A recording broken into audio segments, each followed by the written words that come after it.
అక్కడ వాస్తవంగా చాలా తప్పులు జరుగుతున్నాయి. తిరుమలలో చాలా వికృతాలు కూడా జరుగుతూ ఉన్నాయి. ఎటువంటివి జరుగుతున్నాయంటే మాలాంటి ధర్మపరులు కూడా అక్కడ వెళ్ళడానికి ఆలోచించాల్సి వస్తుంది ఇప్పుడు. ప్రస్తుతం మొన్ననే వెళ్ళొచ్చాను నేను. ఇవి జరగడానికి గల కారణం ఏంటంటే రాజకీయ దౌర్బల్యం. స్వామివారికి రాజకీయపు హక్కులు కలిగించారు కాబట్టి అక్కడ ఇవి జరుగుతూ ఉన్నాయి. అవి తొలగాలి. 2, మనకుండేటటువంటి శ్రీ వైష్ణవ పరంపర ఉండేటటువంటి స్వాములందరూ కూడా మౌనంగా కూర్చోవడం తగదు. స్వాములందరూ పీఠాధిపతులందరూ కూడా మౌనంగా ఉన్నారు.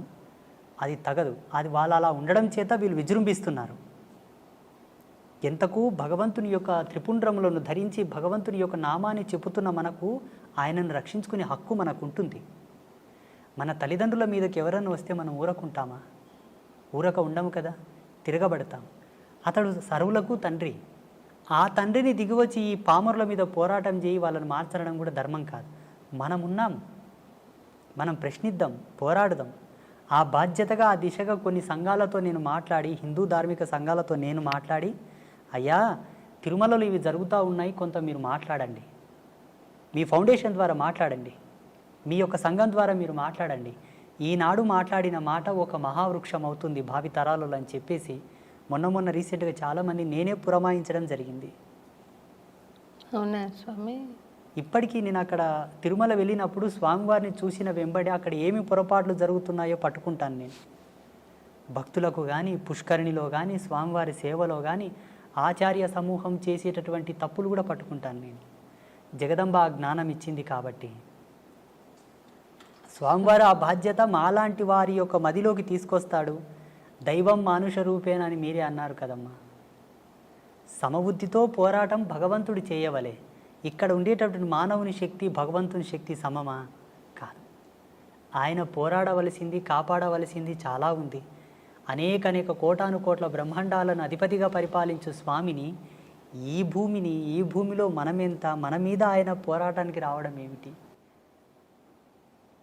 తిరుమల తిరుపతి దేవస్థానం వారు మీ బోటి ఆధ్యాత్మికవేత్తల సూచనలు గ్రహించి అక్కడ పవిత్రతను నెలకొల్పితే బాగుంటుందని నేను కూడా భావిస్తున్నాను స్వామి. తప్పకుండా మనకు ఆగమశాస్త్రం ప్రకారంగా అక్కడ వైఖానస సాంప్రదాయం ప్రకారంగా స్వామివారికి పూజలు జరుగుతూ ఉన్నాయి స్వామి. అయినప్పటికీ ఆ పరంపరను అలాగే కొనసాగిద్దాము. కానీ మారుతున్న కాలాన్ని బట్టి ప్రజలకు ఏం అవసరమో మేము తిరుగుతున్నాం, మాకు తెలుసు.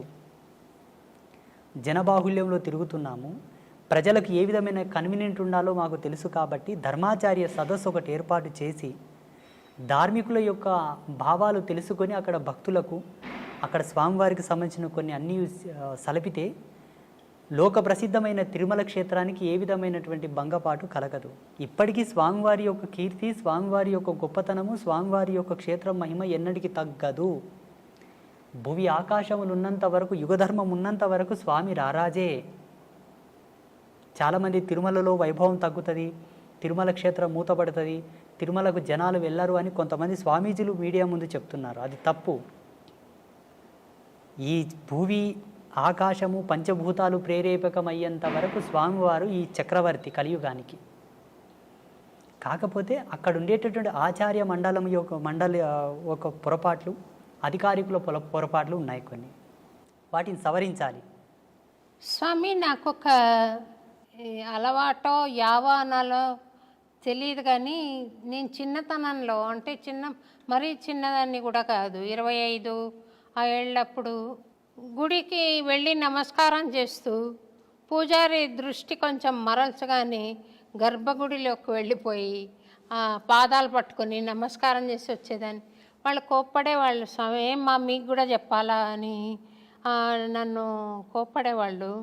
నేను పట్టించుకోకుండా స్వామిని స్పృశించి నమస్కారం చేయాలి అన్న ఒక బలమైన కోరిక ఉండేది స్వామి. నేను శ్రీరంగంలో సమాశ్రయణం తీసుకున్నాను. అదైన తర్వాత తిరువళ్ళరై అనే ఒక ప్లేస్ ఉంది కదా స్వామి.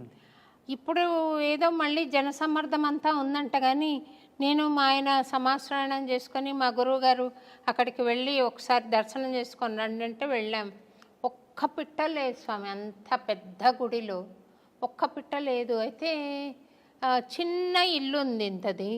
వెళ్ళి మా ఆయన తలుపు తడితే అర్చక స్వామి బయటికి వచ్చారు. మేము ఇట్లా వచ్చామంటే నేను వస్తాను పదండి అని ఆయన వచ్చారు. వచ్చి నేను మా ఆయనకు చెప్పాను, ఈ స్వామిని ముఖమంటపంలోకి తీసుకెళ్ళి మాట్లాడతావా అని. ఆయన తీసుకొని వెళ్ళి ముఖమంటపంలో మాట్లాడుతున్నారు. నేను చేసినది నేరమో మరి మంచిదో తెలియదు కానీ గర్భగుడిలోకి వెళ్ళిపోయి ఆయన పుండరీకాక్ష స్వామి చక్రం ప్రయోగిస్తున్న పోజ్లో ఉన్నారు. ఆయన కాళ్ళు పట్టుకుని చాలాసేపు ప్రార్థన చేసుకుని ఒక 5 నిమిషాల పాటు అంతరాలయంలోకి వచ్చి కూర్చుని పొడగంటి మయ్యామిమ్మ పురుషోత్తమ అని పాడాను. ఆ పాట పాడంగానే ఆ ముఖమంటపం చాలా దూరం, చాలా పెద్ద టెంపుల్ కదా స్వామి. ఆయన ఇలాగొచ్చి అరవన్లో చెప్తున్నాడు, స్వామి రొమ్మ నల్లా పాడినారా అని, చాలా బాగుంది, నాకు సంతోషమైంది, ఇంకోటి పాడతావా అని అడిగాడు. ఆ మాట్లాడుతున్నప్పుడు ఇది అర్చక స్వామి కాదు మాట్లాడేది, ఆ పుండరీక స్వామి మాట్లాడుతున్నాడు నాతో అనే భావన నాకు కలిగింది. అది నేను చేసింది నేరమా లేక అది క్రమశిక్షణ ప్రకారంగా చూస్తే అలా నేను ఇప్పుడు నా గుళ్ళోకి, ఇప్పుడు మేము చేసిన గుడిలోకి మేము వెళ్ళాము స్వామి. అర్చక స్వామి లోపలికి వెళ్ళి పూజ చేస్తూ ఉంటాను. ఆ కళలు అప్పజెప్పక ముందు కుర్చీ వేసుకొని లోపల కూర్చున్నాను నేను. కానీ కళలు అప్పజెప్పిన తర్వాత లోపలికి వెళ్ళే అవకాశం లేదు. కానీ చిన్నతనంలో అప్పుడు ఏ గుడికి వెళితే అక్కడికి వెళ్ళిపోయి ఇట్లా పట్టుకునే ఒక ఇది ఉండేది. అది ఏమన్నా దోషమా స్వామి? అది నన్ను ఏమన్నా వెంటాడే అవకాశం ఉందా? మీకు భగవంతుని యందుండే అనురక్తి, భగవంతునితో మీకు ఉండేటటువంటి బంధం, ఆ ప్రేరణ అందరికి కలగదు. కలిగినా కొందరికి భయం ఉండి, కలిగినా కొందరికి కొంత భేదం ఉండి కూడా పోలేకపోతారు. చాలామందికి ఈ ఇష్టం ఉంటుంది. ఏవీ లేకుండా మీరు వెళ్ళి పట్టుకున్నారు చూసారా, అది మీకే తగింది, మీ యొక్క గొప్పతనం. అది దోషంగా పరిగణించవలదు, దాని దోషంగా చూడవలదు. అది పుణ్యం, సుకృతం, మీ అదృష్టం. మా అమ్మ అన్నది స్వామి, మీరు శ్రీ ఎట్లెళ్ళావే అంత స్వామి దగ్గరికి అట్లా గర్భగుళ్ళకి, మా అమ్మ అన్నది నన్ను. శ్రీవారి చరణములను స్పృశించారా? ఈయనను తిరుపతిని నేను ముట్టుకోలేకపోయినాను స్వామి. ఎందుకంటే అక్కడ గడప దాకా వెళ్ళాను. అది మహాభాగ్యమే, చాలా సుకృతం, అది అదృష్టం. అది గడప దాకా వెళ్ళి స్వామిని పాడుకున్న సందర్భం ఉంది. ఆ బంగారు వాకిల్లో కూర్చుని స్వామిని చూస్తూ పాడిన చాలా ఏళ్ల క్రితం. ఇప్పుడు ఆ అవకాశం అక్కడ తీసేశారు. తర్వాత గర్భగుడి లోపలికి వెళ్ళలేదు కానీ అంచులలో నిలబడి స్వామిని దర్శించిన అవకాశం, మహద్భాగ్యం ఉంది స్వామి. మీరు ఒక్క మాటలో చెప్పాలంటే విశేషించి మీరు కారణ జన్ములే స్వామి. ఎందుకంటే స్వామివారి యొక్క నామాంకితం చేతనే మీకు బహువిధమైన ప్రజ్ఞా పాఠవాలు సిద్ధించాయి. సమాజంలో మీకు గుర్తింపు ఉన్నది కూడా స్వామివారి యొక్క నామాంకితం చేతనే. అన్నమాచార్యుల వారి యొక్క సంకీర్తనలను ఇప్పటికీ డాక్టర్ శోభారాజు గారే ఒక అంబాసిడర్గా ఉన్నారు అంటే ఆ క్రెడిట్ మీకే దక్కింది కదా స్వామి. సంతోషం. ఇప్పుడు ఎవరిని గొప్ప గొప్ప వాళ్ళని ఎవరిని అడిగినా సోషల్ మీడియా మాధ్యమంగా కూడా మిమ్మల్ని చూడాలనుకున్నప్పుడు స్వామివారి సంకీర్తనతోనే చూడాల్సి వస్తుంది. అది మీ అదృష్టం అమ్మా, మీ సుకృతం. సంతోషం స్వామి. ఈ అన్నమాచార్య భావనావాహిని పక్షాన మేము తరగతులు నిర్వహించడం, కార్యక్రమాలు ఇవ్వడం, ఉపశమన సంకీర్తనం అని ఎవరన్నా బాధలో ఉంటే మా ఖర్చులతోటే వెళ్ళి పాడడం అక్కడ. తర్వాత సంకీర్తన ఔషధం అని ఇలాంటి కార్యక్రమాలు చేస్తూ వస్తున్నాను స్వామి. ఇంకేదైనా స్వామి నాకు చెప్పాలనుకున్నది, ఇది చెయ్యి అని చెప్పాలనుకున్నది ఏదైనా ఉందా స్వామి? ఒక చిన్నది మీకు బాధ్యతగా మిగిలిపోయి ఉన్నది, ఒక్క కార్యం మిగిలిపోయి ఉన్నది. అది మీకు సెలవిస్తాను నేను. స్వామివారి ప్రేరేపకముగా అన్నమాచార్యుల వారి యొక్క ఆదేశానుసారంగానే నేను మీకు ప్రబోధం చేస్తాను. అది మీరు చేయగలరు, ఇక్కడే చేయొచ్చు, ఇక్కడే చేస్తారు. అది త్వరలోనే జరిపించేద్దాము. నేను ఉంటాను. మీరు వస్తారా స్వామి? సంతోషం స్వామి. నేను సర్వదా మీకు విధేయుడనే. మీ భావానికి మీ యొక్క గుణగణమునకు నేను దగ్గరగానే ఉన్నాను. మీరు సంకీర్తనాలాపనతోటి భగవంతుని చేరుతున్నారు, మేము యోగ తపస్సుతోనే చేరుతున్నాము. మీదును మాదును ఒకే ప్రయాణమే. ప్రయాణంలో వాడుతున్న వాహనములు వేరు, ప్రయాణం ఒకటే. మీరొక వాహనంలో మేము ఒక వాహనంలో వస్తున్నట్టు లెక్క. ఇద్దరి గమ్యం ఒకటే. మీకు చాలా దగ్గరగా ఉన్నాము. ఆ రోజు రాకపోవడానికి కారణం జగదంబ, ఈరోజు రావడానికి కారణం కూడా అమ్మ స్వామివారే. ఇక్కడ మీరు కొంత బాధపడి ఉన్నమాట నాకు అర్థమైంది. స్వామి ఎందుకు రాలేదు, గురువుగారు ఎందుకు రాలేదు అని మీరు కొంత మతన పడ్డమాట వాస్తవమే. నేను నిమిత్త మాత్రుని. ఇప్పటికీ నేను అంబాత్రయ క్షేత్రంలో మా శిష్య బృందానికి అంతా చెప్తుంటాను, నేను నిమిత్త మాత్రుని. నా ఫోటో ఎక్కడ ఫ్లెక్సీలో వేయకండి, ఎక్కడ కూడా నా గుర్తింపు రాకుండా చూడండి అంటాను. వాళ్ళు వినరు. వినకనే అక్కడక్కడ కొన్ని ఫ్లెక్సీలలో ఫోటోలు వేస్తారు. నేను ఆ ఫోటోను చూడను, తలదించుకుంటాను. నాకు స్వయం ప్రకటితం ఇష్టం ఉండదు. అదే తపస్సు తగ్గుతుంది, అక్కడ తపస్సు క్షీణం అవుతుంది. స్వయం ప్రకటితం తపక్షీణం. మేము ఎక్కువ అద్దంలో ముఖం కూడా చూడకూడదు. మా భృక్టిని మేమే దర్శించిన ఎడల మా యోగ మహిమ తగ్గుతుంది. ఏదియూ అడిగి తీసుకోకూడదు, మా తపస్సు క్షీణం అవుతుంది. కోరడం మాకు ధర్మం లేదు, అడగడం మాకు హక్కు లేదు, మాకు మేముగా ప్రమోట్ అవ్వడం కూడా మాకు ఇష్టం లేదు, ఉండకూడదు. అది నిషిద్ధం. నిరాడంబర తత్వంతో ఉండిన ఎడల మేము అనుష్ఠానము చేయకపోయినా మా తపస్సు పెరుగుతూ ఉంటుంది, ఆటోమేటిక్గా అప్డేట్ అవుతూ ఉంటుంది. సంగీత క్యాసెట్స్ అని ఒక కంపెనీ ఉండేది స్వామి, దానికి నేను పాడేదాన్ని డివోషనల్స్. వాళ్ళు మీ పిక్చర్ ఇవ్వండి ఇందులో వేస్తామన్నారు. నా పిక్చర్ వద్దు, అన్నమాచార్య బొమ్మ వేయండి అని చెప్పాను. అంటే అప్పటి నా ఆలోచన ప్రకారం అది చెప్పాను నేను. చెప్తే మీ మీద ప్రేమతో మేము అడగట్లేదమ్మా పిక్చర్ ఇవ్వమని, మాకు వ్యాపారం కావాలి, మాకు తప్పకుండా ఉంటే తప్ప ఫలానా సింగర్ అని మాకు ఉంటే తప్ప మాకు వ్యాపారం జరగదు అని అన్నారు. అయినా నేను ఆ క్యాసెట్ పిక్చర్ ఇవ్వకుండానే విడుదల చేశారు. తర్వాత వాళ్ళు పట్టుబట్టి అది వేశారు. కానీ నాకు వాళ్ళ ఆంతర్యంలో ఒక కారణం, ఒక హేతుబద్ధంగా ఉంది అని అనిపించినది ఏమంటే, ఇప్పుడు మీరు త్రికరణ శుద్ధిగా చేస్తున్న సేవ అంబత్రయి క్షేత్రంలో ఉత్తరోత్తర వస్తారు స్వామి, తప్పకుండా వస్తారు. వాళ్ళు చెప్పుకున్నా మనకు నష్టం లేదు, మీ సంకల్పానికి నష్టం లేదు. ఈ క్షేత్రం మేమే పెట్టాము, స్వామికి జ్ఞానబోధన నేనే చేశాను అని చెప్పే వాళ్ళు కూడా వస్తారు, ఉంటారు కొంతమంది. అట్లా మీ క్షేత్రం గురించి నేను మాట్లాడటం భావ్యం కాదేమో కానీ ఉంటారు అలాంటి వాళ్ళు ప్రతి దగ్గర. అది అరికట్టడానికి ఈ సంస్థ ఫలానా వాళ్ళ ద్వారా, ఇప్పుడు రామకృష్ణ మిషన్ అంటారు, ఆయన రామకృష్ణ మిషన్కి ఆయన బొమ్మ వేసినా పేరు పెట్టినా ఆయనకు చెందదు. ఇప్పుడు అయినా కూడా పెడతారు. ఎందుకనంటే ఆ మహానుభావుడి ద్వారా సాగుతున్న ఆది మూలం ఆయన అన్నట్టు సాగుతూ ఉంటుంది.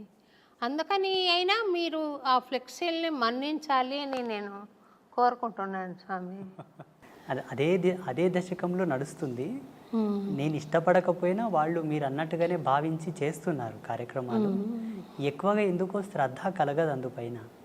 అది మనసులో అంకురం నాటుకుపోయింది, జాడ్యం పట్టుకుంది బాగా, మక్కిలి పోదు. ఆ వైరాగ్య చింతనలు పోవు. వాళ్ళు ప్రేమతో ఏదైనా వండి తెచ్చినా తిన్నామన్నా ఆ నాలుక కోరదు. అలాగే కుక్కుకుంటాను బలవంతంగా, అన్ని 2 ముద్దలు తినేస్తాను. ఇప్పుడు నాదేం తప్పు లేదు. అందున్న జీవుడు అందుకు అలవాటు పడిపోయాడు. ఈ దేహాన్ని ధరించుకొని ఉన్న ఆ జీవుడు అందుకు అలవాటు పడిపోయాడు.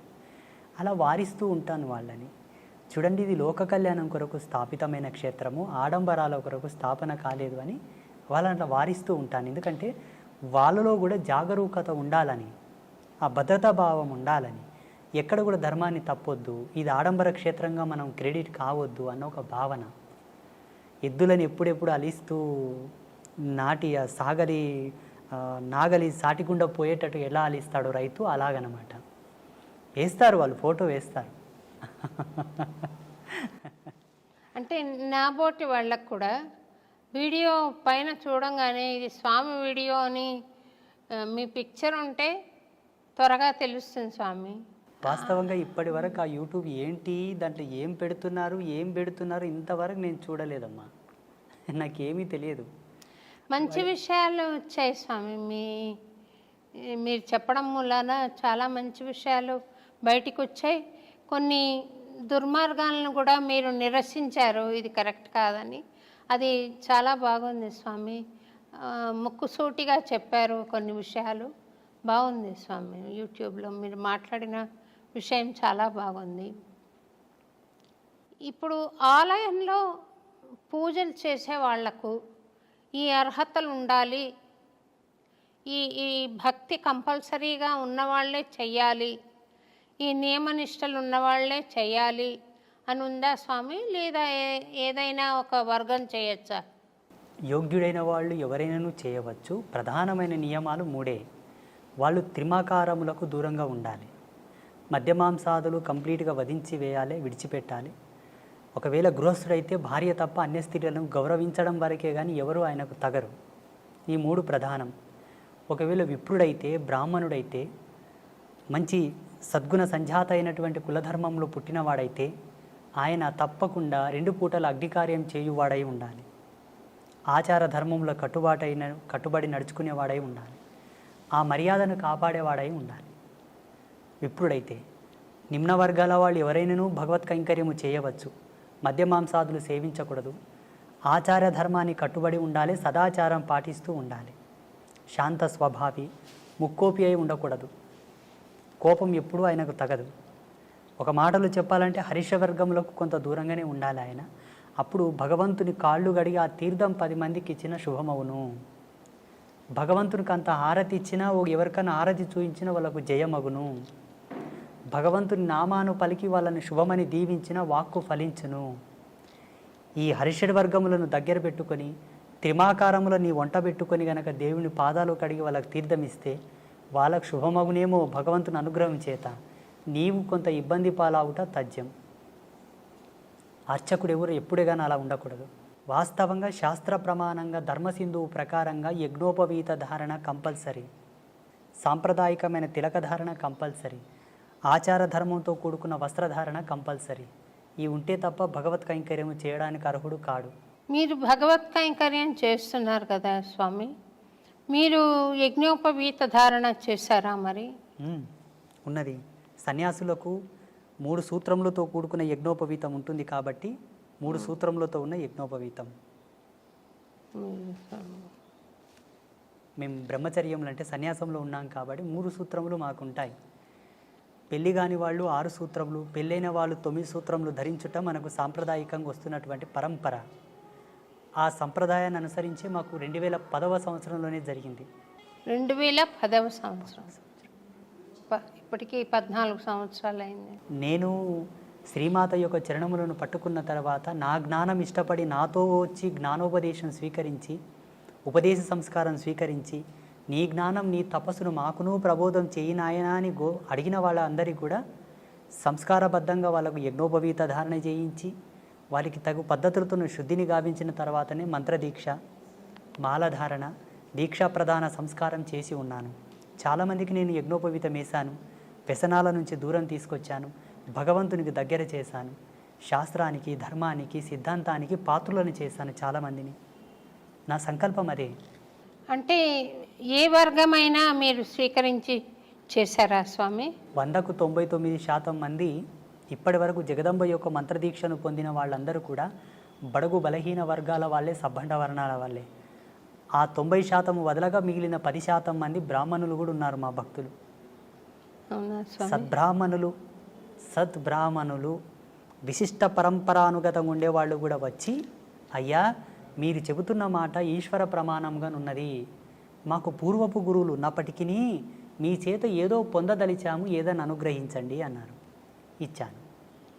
ఏదో 2 బీజమంత్రాలు, 2 శ్లోకములు, ఒక పారాయణము, ఏదో మీరు ఇప్పించండి, ఒక 41 రోజు చేసుకున్న మా జన్మ పావనమగును అని అడిగిన వాళ్ళు ఉన్నారు. అమ్మగా నేను ఇచ్చాను, వాగ్దేవతగా ఇచ్చాను, నేనుగా ఇవ్వలే. ఆ వాణి సరస్వతి యొక్క ప్రతిరూపకంగా నేను వాళ్ళకు మంత్రదీక్షలు ఇచ్చాను. ధనము కోరిన వారికి లక్ష్మీ రూపకంగా అనుగ్రహించాను. శక్తి సంపత్తి రాజకీయ శక్తి కోరిన వారికి కాళీ రూపంలో అనుగ్రహించాను. ఎవరు ఏమి కోరదలిస్తే ఆ విధంగా నేను అనుగ్రహించాను. అమ్మగా ఇచ్చాను, నేనుగా ఇవ్వలేదు. అమ్మగా నాకు కూడా ఆశీర్వాదమేమండి స్వామి. మీకు ముగ్గురమ్మల యొక్క కృపను ప్రసాదిస్తాము, దాంట్లో ఏ సందేహము లేదు. త్రిమాతల యొక్క కృపను మీకు ప్రసాదిస్తాము. మీరు ఒక మాట ఇవ్వాలి నాకు చెప్పండి స్వామి. ఈ వీడియో మాధ్యమంగా. ఆ ముగ్గురమ్మలగానే నేను అడుగుతున్నాను, మీకున్నటువంటి గానామృతము చేత మేము వాగ్గేయకారకులు ఎవరైతే పాటలు పాడే వాళ్ళను శాస్త్ర పరిభాషలో ఒక మాట అంటాం, మేము గంధర్వ శిఖామణులు అంటాము. ఆ అంశతో పుడతారు వాళ్ళు. మీరు అదే అంశతో జన్మించారు కాబట్టి ఈశ్వర ప్రీతి పొందుటకు వాళ్ళు తొందరగా ఆ పాత్రత పొందిన వారయ్యే పుడతారు. పాడే వాళ్ళందరూ కూడా అవధానులు, పండితులు, గాయకులు, నాట్యకారులందరూ కూడా భగవత్ కళలతో పుడతారు, సారస్వత కళలతో పుడతారు. కాబట్టి భగవంతునికి దగ్గరగా ఉంటారు వాళ్ళు, చాలా చాలా దగ్గరగా, చాలా దగ్గరగా. మిగతా వారందరూ కొన్ని ఆమడల దూరం ఉంటే వాళ్ళు చాలా దగ్గరగా పుడతారు. అలా టచ్ అయిపోవడమే ఉంటుంది. అలా అయితేనే ఆ అంశతో పుడతారు. ఆ గొంతులో ఆ గానం అనేది ఆలాపన అవుతుంది. అంతటి సారస్వత సామ్రాజ్యంతో జన్మించినప్పటికీ కూడా కొంతమంది ట్రెండులో పడిపోయి సోకాళ్ళు మాయలో పడి బొట్టు పెట్టుకోకుండా కాళ్ళకు చెప్పులు వేసుకొని రకరకాలుగా భగవంతుని పాటలు పాడుతున్నారు చూసారా, అది కొంత నిషిద్ధం. నీవు నార్మల్ సాంగ్స్ పాడేటప్పుడు ఎలాగైనా పాడు, భగవంతుని గానము మీరు ఆలాపించేటప్పుడు కొంత సాంప్రదాయికత, ఆ విలువను కాపాడాలంతే. అక్కడ స్వామివారి యొక్క లీలను మనం పాడుతుంటాము, గొప్పతనాన్ని చెబుతుంటాము. కాబట్టి ఎవరైతే ఈ యొక్క గానము యొక్క మర్యాదలను కాపాడుతూ ఆ సారస్వత కళలను ఆలాపిస్తుంటారో వాళ్ళు భగవంతునికి ఐక్యం అవడం తథ్యం. అయిన వాళ్ళు చాలామంది ఉన్నారు. త్యాగరాజ మహాస్వామి, కాళిదాసు, అన్నమాచార్యుల వారు, తుకారం కానీ వీళ్ళందరూ కూడా పాటల చేతనే భగవంతుని పిలిచారు. పాట చేతనే భగవంతుని పిలిపించి గోరుముద్దలు పెట్టించారు. పాటకెంత ప్రతిభ ఉన్నది, ఎంత పవర్ ఉన్నదో చూడండి. మేము ఆధ్యాత్మిక వారసత్వంలో ఒక మాట చెప్పుకుంటాము స్వామీజీలం, మంత్రములు కోటు సంధించినను రాని భగవంతుడు ఒక్క పాట చేత వచ్చునట. పాటకంత మాధుర్యం ఉంది, అంత పారవశ్యం ఉన్నది. మంత్రానికి రూఢీ ఛందస్సు ఉంటుంది. ఆ ఛందస్సును అనుసరించే భగవంతుని ఆకర్షించగలదు. పాటకు రూఢీ ఛందస్సు లేదు, ఎక్స్ప్రెస్ వే. ఆ గానమునకు అలా లయను శృతిని కలిపి పాడగలిగితే ఈశ్వరుని యొక్క హృదయమును ద్రవింపజేసి పరవశింపగలదు, పిలవగలదు. అలా మనసు పెట్టి పాడాలి. అదే ఛందస్సును అనుసరించి అంబాత్రయ క్షేత్రంలో కొలువుదీరినటువంటి ముగ్గురమ్మలకు మీరు ఒక పాటను పాడి మాకు ప్రసాదించాలి. మహాప్రసాదం స్వామి, తప్పకుండా. మేము అంబాత్రయ క్షేత్రంలో పద్మశ్రీ డాక్టర్ శోభారాజు గారు పాడిన పాటను ఒక శిలాపలకంను రచిస్తాం. అక్కడ ఆ పీఠం మీద ఎవరో చిన్న చిన్న వాళ్ళు భజన సంకీర్తనలు పాడారు, కొన్ని తత్వగీతములు పాడారు, ఇక కొన్ని పాటలు పాడారు. కానీ ప్రాముఖ్యతను వహించినటువంటి సంగీత గానామృతము మీ చేత రావాలన్నది మా కోరిక. తప్పకుండా వస్తాను స్వామి, తప్పకుండా చేస్తాను స్వామి. నేను మొన్న వచ్చినప్పుడు కూడా ఒక అమ్మవారికి నివేదన చేశాను ఒకటి. చాలా అద్భుతంగా ఆ రోజు మీరు పాడుతుంటే మేము ఎక్కడనో కనెక్ట్ అయిపోయాము ఆ పాటకు. తప్పకుండా వస్తాను స్వామి. నేను అక్కడ విశేషమైన రోజు ఒకటి చెప్పండి, ఆ రోజు వచ్చి నేను అక్కడ పాడి మీకు అది ఆడియో ఫైల్ కూడా మీకు ఏర్పాటు చేస్తాను స్వామి. నేను తప్పకుండా అమ్మా. చాలా సంతోషం అమ్మ, ఈరోజు మీరు మమ్మల్ని పిలవడం, ఈ అన్నమయ్య పురానికి నేను రావడం నా అదృష్టంగా కూడా కొంత భావిస్తాను. నేను సంతోషం. ఎంత భగవంతుని సేవ చేసేవాడినన్నా ఒక శరీరంతో ఉన్నాను కాబట్టి దీనికి కొంత ధర్మం ఉంటుంది, దీనికి కొంత ధర్మం ఉంటుంది. ఆ ధర్మాన్ని బట్టి నాకును ఇది అదృష్టంగానే భావిస్తాను. మీరు ఆదర్శ దంపతులుగా మీరు మీ కుటుంబ సభ్యులందరూ కూడా చిరకాల యశస్సుతో వర్ధిల్లండి, సుఖ సంతోషాలతో జీవించండి, భగవత్ కృపను పొందండి. ఒక చిన్న విషయం అడిగి కార్యక్రమం ముగిస్తాను స్వామి. ఇప్పుడు మీరు వర్గవర్ణ భేదాలు లేకుండా స్వామికి సేవ చేసేందుకు వాళ్లకు ఒక అర్హతను ప్రసాదించారు కదా, అట్లా పూర్వకాలంలో గార్గి ఇలాంటి వాళ్ళందరూ, మైత్రేయి ఇలాంటి వాళ్ళందరూ జంధ్యాలు ధరించి వాళ్ళు కూడా వేద పఠనం చేశారని అంటారు కదా స్వామి. స్త్రీలకు ఏమైనా అవకాశం ఉందా స్వామి అట్లా? అమ్మవారికి దశయజ్ఞోపవీత సంస్కారం ఉంది జగన్మాతకు. అమ్మవారికి కొన్ని తంత్రశాస్త్రాల్లో, కొన్ని అమ్మవారికి సంబంధించిన తత్వవిధి శాస్త్రాల్లో దశయజ్ఞోపవీత సంస్కారం జగదంబ చేసినది అని ప్రమాణాలు ఉన్నాయి. నాగయజ్ఞోపవీత ధారిణి అని అమ్మవారిని కీర్తిస్తారు, స్తుతిస్తారు. కుశయజ్ఞోపవీత ధారిణి అంటారు. అమ్మవారికి ఎన్నో రకాల ముండమాల యజ్ఞోపవీత ధారణం ఉన్నది అమ్మవారికి. ఏంటి స్వామి? ముండమాల యజ్ఞోపవీత ధారణ, నాగ యజ్ఞోపవీత ధారణ, సర్పములని యజ్ఞోపవీతంగా ధరించినది అమ్మవారు. అమ్మ అంటే స్త్రీయే కదమ్మా, మాతృమూర్తే కదా. ముండమాల అంటే పుర్రెల మాలలో కూడా యజ్ఞోపవీతంగా అమ్మ ధరించిందని ప్రమాణాలు ఉన్నాయి. స్త్రీలు యజ్ఞోపవీత ధారణ చేయడానికి అర్హులే, దానికి కొన్ని ప్రమాణాలు ఉన్నాయి. ఆమె యోగ్యత, ఆమె యొక్క పాత్రత, ఆమె స్థితిని అనుసరించి ఆమె ధరించుటకు యోగ్యురాలా కాదా?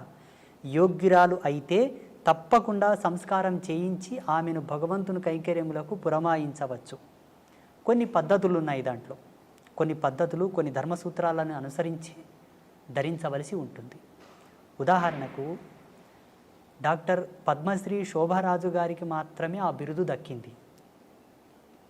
వారి గొప్పతనాన్ని అనుసరించి ఆ బిరుదు దక్కింది. కేంద్ర ప్రభుత్వం ఆ బిరుదును వారికి ప్రదానం చేసింది. చాలామంది పాటలు పాడేవాళ్ళు ఉన్నారు, భగవంతుని కీర్తనలు పాడేవాళ్ళు ఉన్నారు, అందరికీ ఆ ప్రతిష్ట రాలేదు. అందరిలో మిమ్మల్ని గొప్పవారిగా గుర్తించి అది ఇచ్చారు మీకు ప్రదానం. అలాగే యజ్ఞోపవీత సంస్కారం కూడా అర్హత కలిగిన వాళ్లకు చేయవచ్చు, మహిళలు కూడా చేసుకోవచ్చు. మీరు చెప్పినటువంటి గార్గి కానివ్వండి, మైత్రేయి కానివ్వండి, వీళ్ళందరూ కూడా అట్టి ప్రమాణాన్ని అనుసరించే ధరించి వేదాంత సంభాషణ చేశారు. సంతోషం స్వామి.